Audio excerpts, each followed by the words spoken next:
Dans le lit de ce cours d'eau qu'on appelle Nzi, vu de ce vieux pont entre Dimbokro et Bokanda, on ne voit plus que des amas de pierres. L'eau s'est littéralement asséchée. Une décrue qui ne surprend guère en ce temps de sécheresse, comme chaque année du reste, où la même situation est observable. Mais on est particulièrement saisi de ce qui apparaît comme brutal changement de la couleur de l'eau du Nzi, devenue encore plus sale cette année. Une couleur ocre inhabituelle qui affecte la totalité du lit de cette partie de Madaman qui va croiser un autre fleuve, le Komwe, à partir du village de Nzianoua. Tous ceux qui sont au bord du Nzi, ils ont cette couleur d'eau actuellement. Jusqu'à Laurebo, j'ai fait un tour à Laurebo, c'est la même chose. Nous sommes à Bengassou, sous-préfecture dans le département de Bokanda. Dans l'insouciance totale, des enfants, gaiement, jouent dans l'eau rougeâtre. Plus loin, un vieux pêcheur solitaire qui attend la bonne prise et sur qui, depuis le bord du fleuve, cette dame, au cours de sa lessive, jette par intermittence un regard interrogateur. Maintenant, on ne gagne pas poisson. Parce que la couleur de l'eau là, avant, ce n'était pas comme ça. Quand l'eau est comme ça là, elle se cache, elle sort.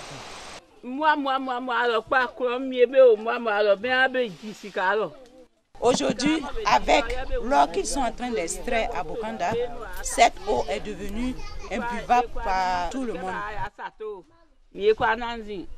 Le Nzi, bénéfique à toutes les localités qui l'ont en partage, en ce qu'il apporte aux populations en termes d'exploitation, est devenu le nouveau centre d'intérêt des chercheurs d'or, spécialement ceux qui s'adonnent à l'orpaillage illicite. Et dans la région du Nzi, ils sont nombreux. Ces terroristes de l'environnement qui ont investi hameaux et villages comme des abeilles attirées par le miel. Ça a été une occupation anarchique. C'est ça qu'on doit éviter. C'est-à-dire qu'il faut qu'il y ait une ligne de conduite vraiment rigide que tout le monde doit respecter. Et avec ça, tout le monde peut se sentir en sécurité. Chaque jour, ce sont des colonnes de camions de sable qui déversent leur chargement le long du fleuve Nzi sur les sites spécialement aménagés. Là, ils vont laver à l'aide de motopompes le gravillon obtenu après creusage des filons. De cette opération, le sable est séparé, selon l'expression des employeurs eux-mêmes, du bon caillou. Puis, l'eau après lavage est reversée dans le Nzi, qui aussitôt vire à la couleur ocre des gravillons. La sous-préfecture de Bengassou et ses villages environnants sont l'épicentre de cette activité qui affecte la qualité de l'eau. Conséquence de la présence dans l'eau de produits comme le cyanure et le mercure utilisés par les orpailleurs, un danger permanent. Les orpailleurs, eux, ceux qui ont accepté de nous parler, affirment avoir une claire conscience de la tragédie qui se profile à l'horizon, du fait de leur présence et surtout de leur activité préjudiciable à l'environnement.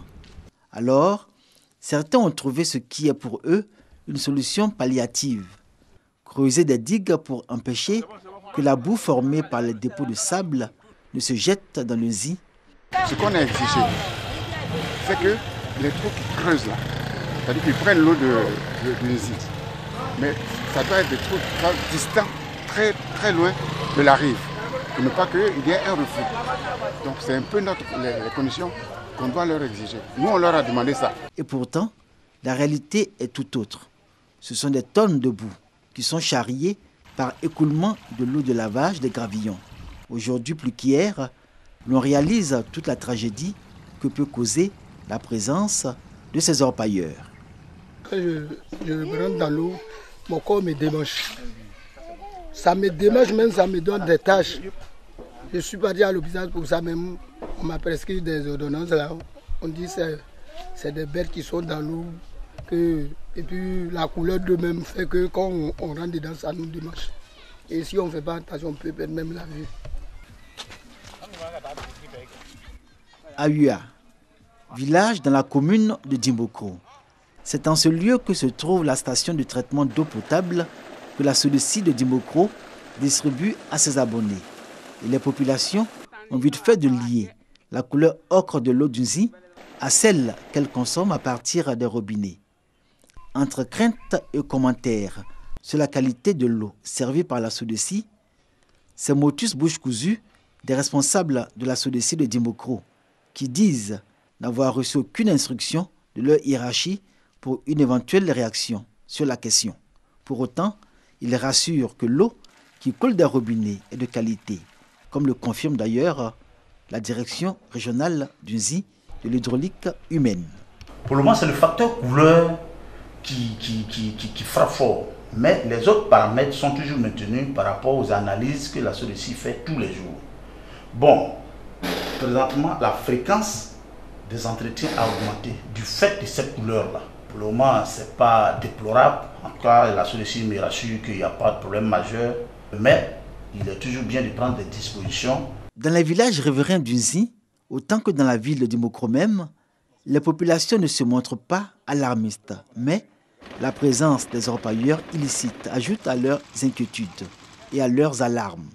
Pendant ce temps, ces chercheurs d'or poursuivent leurs activités tranquilles et sans la moindre inquiétude.